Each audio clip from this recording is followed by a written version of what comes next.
Welcome to the OC Politics Show, keeping politics bipartisan, local, and on the level. Welcome to the show. I'm Joe Matthews. And this is Todd DeVoe. You know, Todd, what is a special district? And why should we even care? It's a good question. Thank you. There are presently 75 special districts in Orange County, and that's in addition to the county's 34 cities and 28 school districts and the county government. Each of these government bodies have elected officials and taxing powers. And now for the political whip around. So questions over water official who took money from interest-pushing desal project she's voting on. Westminster City Council rejects sales tax without real debate. And like Joe just said, there are 75 special districts in Orange County. So says the data. Board of Supervisors to appreciate deputies. Is that allowed? It's allowed. Okay, I was just kind of. We'll get to it, but it's just the timing of it all. It's like in who's doing it and how they're doing it. Are we going to protest over this? No. Okay, just both sides will be adequately aired out. Okay. If not, we'll just shorten the show. You'll just talk longer than usual, then we'll shorten the show. Okay. Just get rid of it. We'll just bury it. Oh, all right. So let's get into the news. Let's get into the news headlines. Joe. Yes, the news headlines. You're up. No, you're up. Questions over water official? Oh, you want me to go first? Okay. You're first. Sure, I'll go first. So questions over the water official who took money from an interest group who was looking to put a desal project in, and she's voting on it. So regional water board member Chris Murray is on track later this week to vote on a controversial desalination plant sponsored by a company and interest groups that she took money from during her past political campaigns. So state regulators have identified more than $6,000 in campaign contributions that Murray fundraised for her Anaheim City Council campaigns in 2014 and 15, and the county supervisor in 2018 from the project's parent company, Poseidon Water. What a name. It's a good name for a water company, Poseidon. And two trade unions who voiced support in the project in recent years. So, Joseph. Yes, sir. Special districts and people taking money. Joe, you and I have a mutual connection. Somebody who we won't go into names or anything like this, but he was a city council member in LA County, and then he is on the water board. He quit did not run for city council again for the city he was living in, and stayed on the water board because it's more lucrative. What does that mean? Perks. They take care of their water boards. Like nice trips. Not the water board where they waterboard you. No. I'm talking about let's check out the water system in Northern California, and let's go for about a week, and we'll take care of everything. Those kinds of trips are nice. To Napa. Yeah. Stop off. Hawaii. Look at water systems in Hawaii. Yeah. Things like that. Yeah. It's the Lord's work. It's Alaska fishing trips to check out Alaska water stuff. Yeah, I know. It's true. There's a lot of that goes on. And the interesting part about it is you elect your water board. They have taxing power. I mean, they'll take a look at your water bill, right?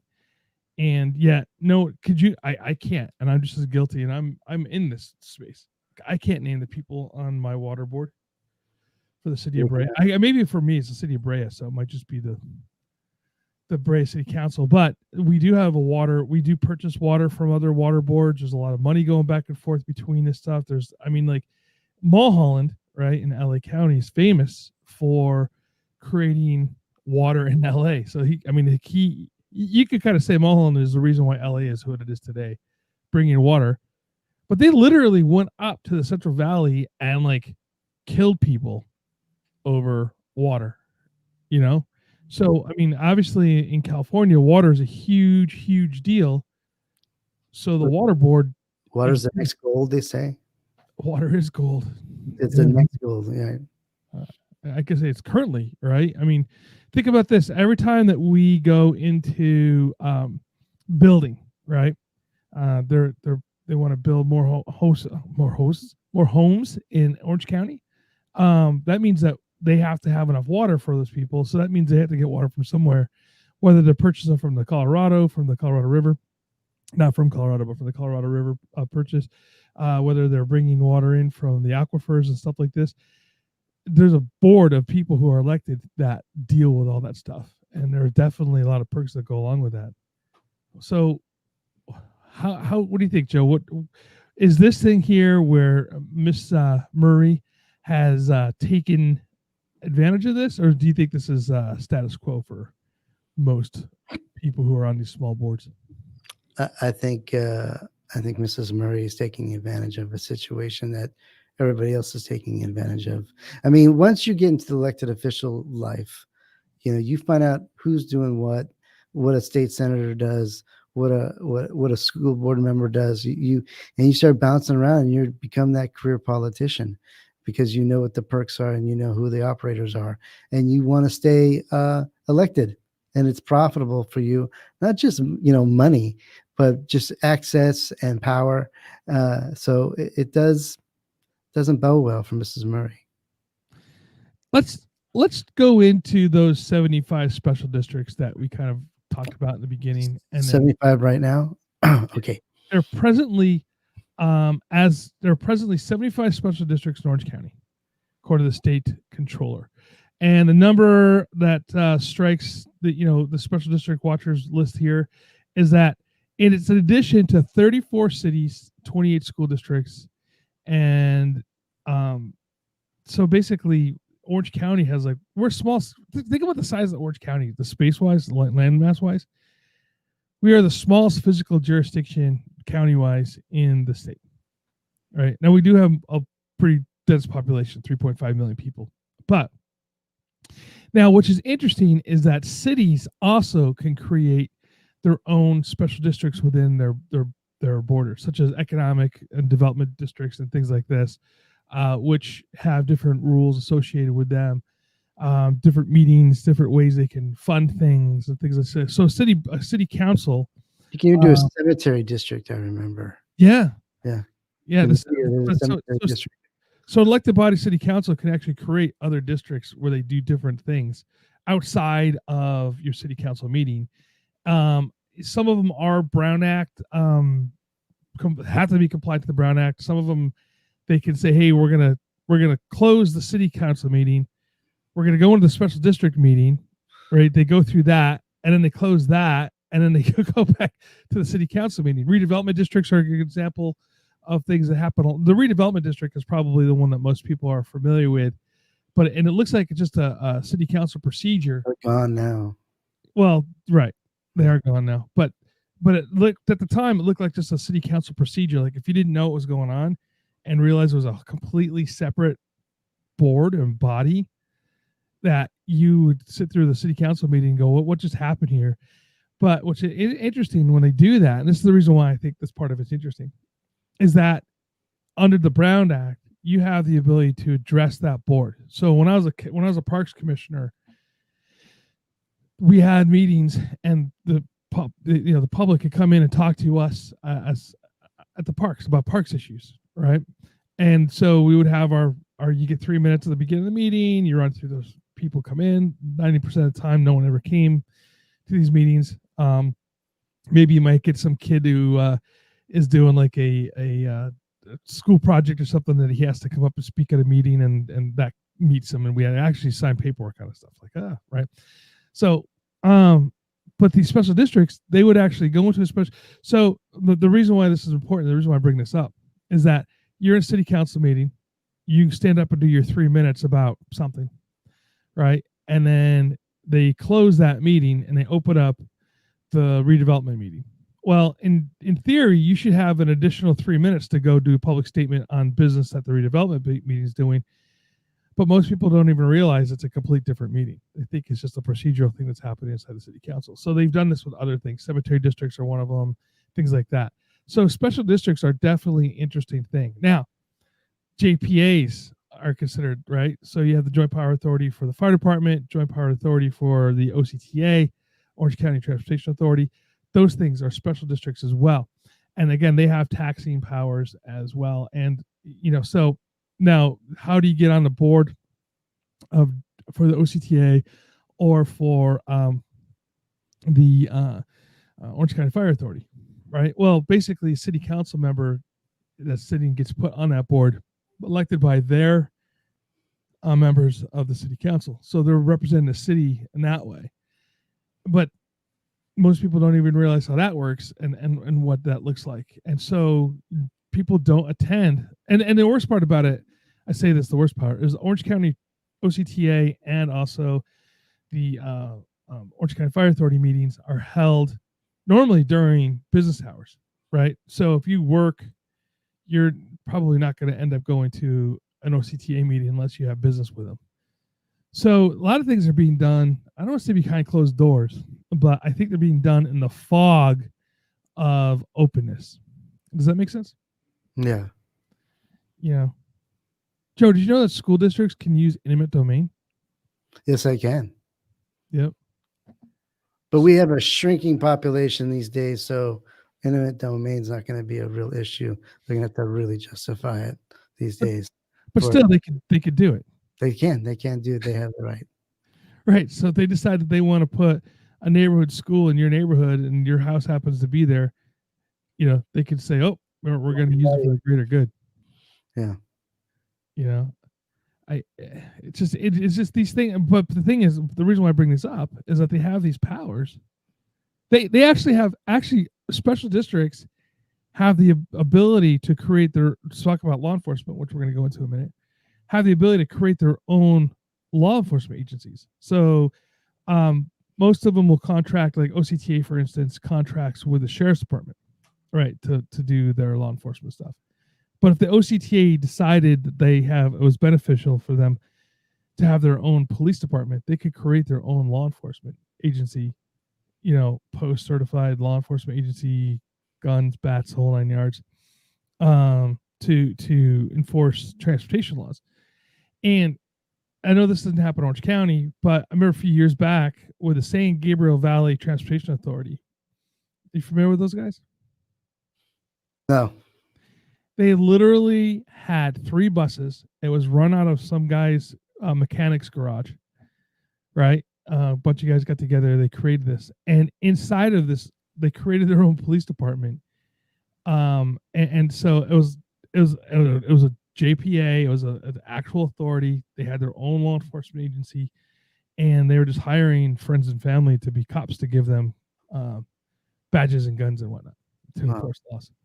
So that's how loose it really is. It's kind of interesting. That's how it is. And I could share that story with you. I know it's not Orange County again, so I don't want to really get too deep into it, but there were some legal things that occurred and they actually shut down the authority. It started off with the reason why the investigation started, there was an accident in Malibu where a guy crashes a $100,000 Mercedes Benz, or he was racing a Mercedes Benz. I think he crashed like a Ferrari or something like that. And he was drunk, and he badged him up and said, "I'm deputy chief of this." And they were like, "What the hell is this?" And they went and took a look at it, and that's how this whole thing started. But it just opened my eyes to the fact of how these small agencies can do things like that. When we're looking at things that are happening in Portland with the federal police department, and the conversation moved into what are all these federal police departments are, who they are, what they are. All these little federal agencies can create their own police departments. All right. Well, think about it. And the people are losing their mind over that. So put that in perspective, where all these small agencies can create their own police departments. Like, if the OCTA, for instance, wanted a police department, they could create one. And then they could, get all the same benefits from money coming in, all this kind of stuff. It's kind of interesting in the fact of how that works. Now, again, they're not doing this, so I'm just saying that these are some of the things that could happen, but we really don't have citizen oversight of all of these 75 special districts, because people don't care, because number one, they probably don't even know it exists. Number two, they don't care because everybody has soccer practices and all this other kind of stuff. Well, I guess maybe not now, but they have all these other things that are happening in their life. And so to be able to go and really have citizen oversight of these elected officials in these special districts, do you have time to go to all get a blank envelope slid under our door after this? Shh. we're going to be on hit lists, that's for sure. Speaking of hit lists, anyway, so that's my report on special districts, on what they are, why we should pay attention to them. Again, I'm not saying that all of them are out there doing bad things. Please don't take that for what I'm saying. My point about it is there's a lot of elected officials and a lot of bodies that can do things here in Orange County, and there's people just don't know about them. So that is my good deed for the day to open the light, or my bad deed, depending if you're on one of those special districts. Now you're listening to me, and I'm going to be disappeared sometime. Hey, Todd. Yes, sir. We're going to do something that we've never done before on OC Politics Show. What's that? We're going to put somebody on the watch list. You're on the watch list. We have a watch list? Yes, let me just try this one more time. We're going to put somebody on the watch list. You're on the watch list. Where is that coming from? That is amazing. That is an amazing. So how do you get? Can you get on the watch list for good things or only for bad things? It's truly for bad things. And it's not going to be just for an individual. It's going to be for an entire city, and that city goes out to Westminster. Now, what did we talk about a couple of weeks ago about Westminster? That they were going to hire a guy who had some dicey background issues, and yeah, it's a couple things like this. Yeah, they never hired him, and they still haven't hired him yet. And so what's interesting is that right now, there's a vote that was supposed to happen, and it never happened. But there's a tax. Let me start over. Their tax is 875, right? Right. And it's going to sunset in 2022, and they wanted to raise it not only keep the existing percentage of the voters voted back in 2016 to up at 1%. And now what they want to do this time, excuse me, is add an additional 0.5%, raising the sales tax up. So now this is the thing. The timeline was to get it on the ballot by this last Friday, and it didn't happen. And they had two meetings, and it still didn't happen. Now, the first meeting was, and talk about the Brown Act. The mayor called the meeting on Sunday for a Monday meeting, and then they called Thursday for a Friday meeting.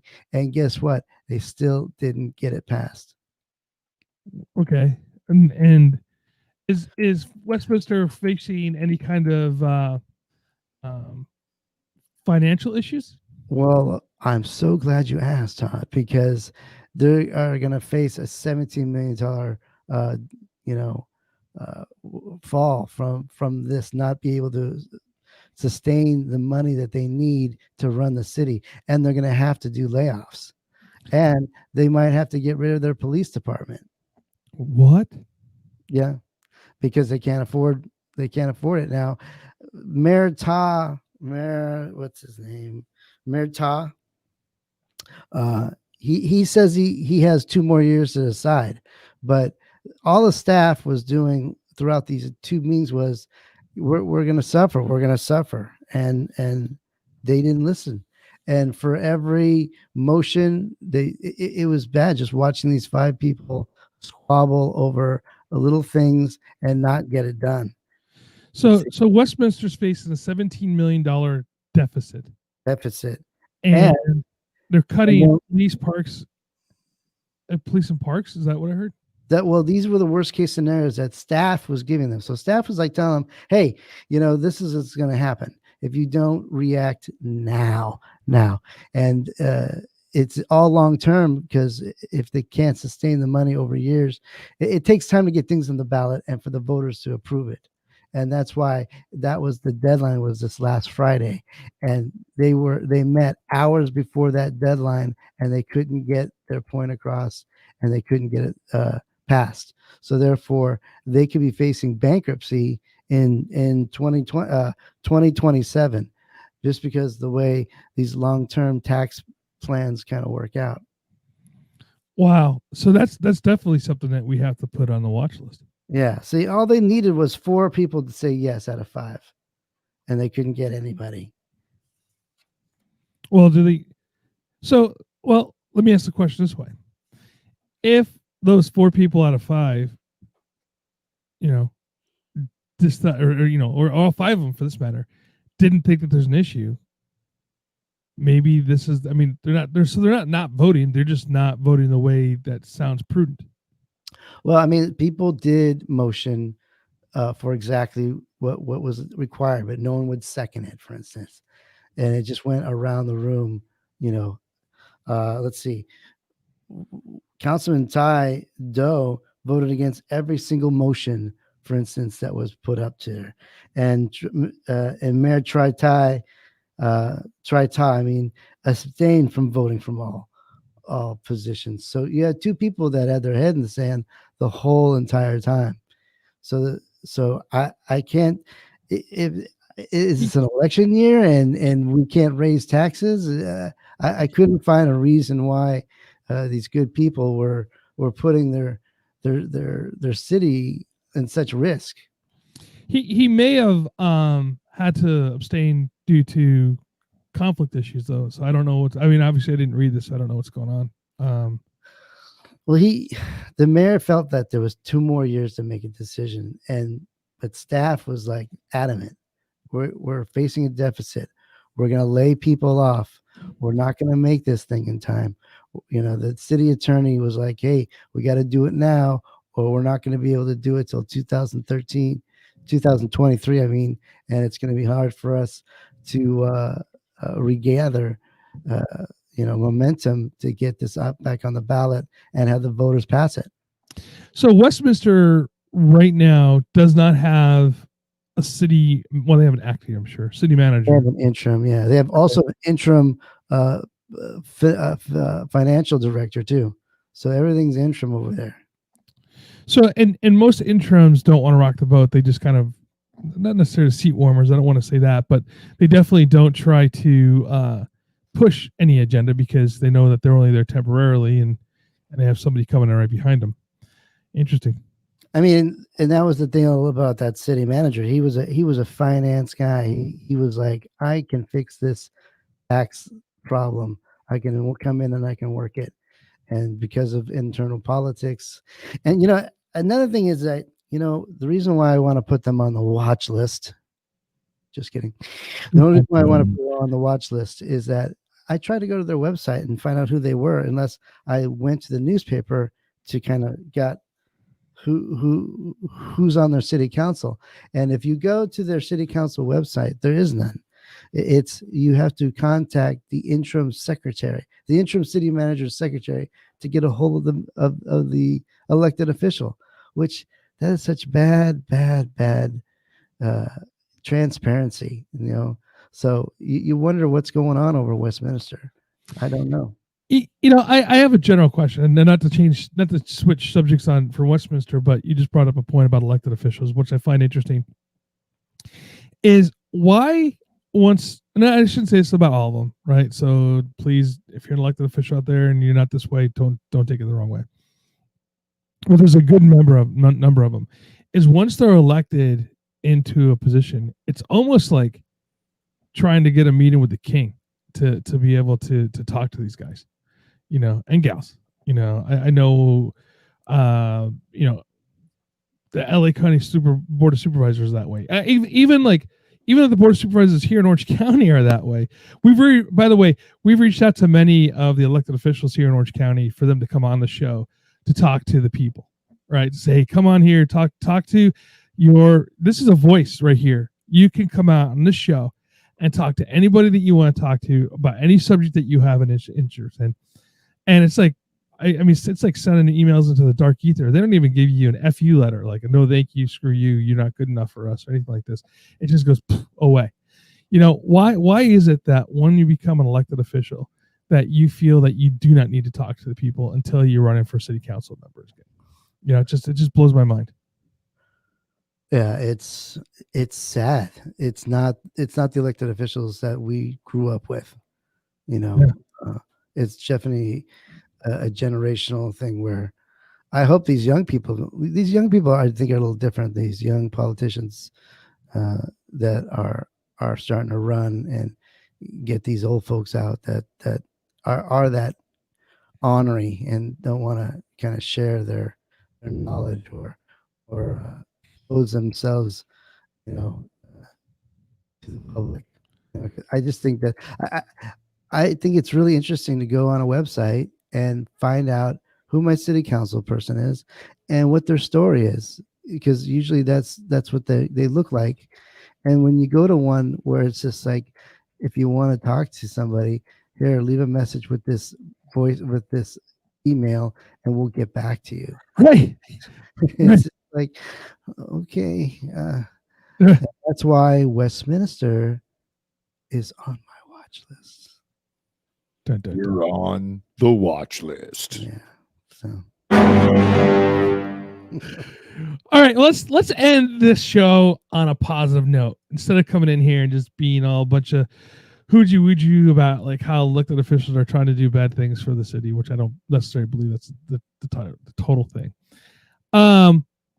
Now, this might be controversial to some people, but it looks like that some deputies have been honored by the Board of Supervisors. Why are they being honored? And tell me a little bit about what is going on with the Orange County Board of Supervisors and honoring the deputies. Well, I think it's not specific deputies. I think they're honoring all deputies. It's actually it's tomorrow. They're putting it as Orange County Law Enforcement Appreciation Day. Oh, okay. And they didn't give much at the board meeting.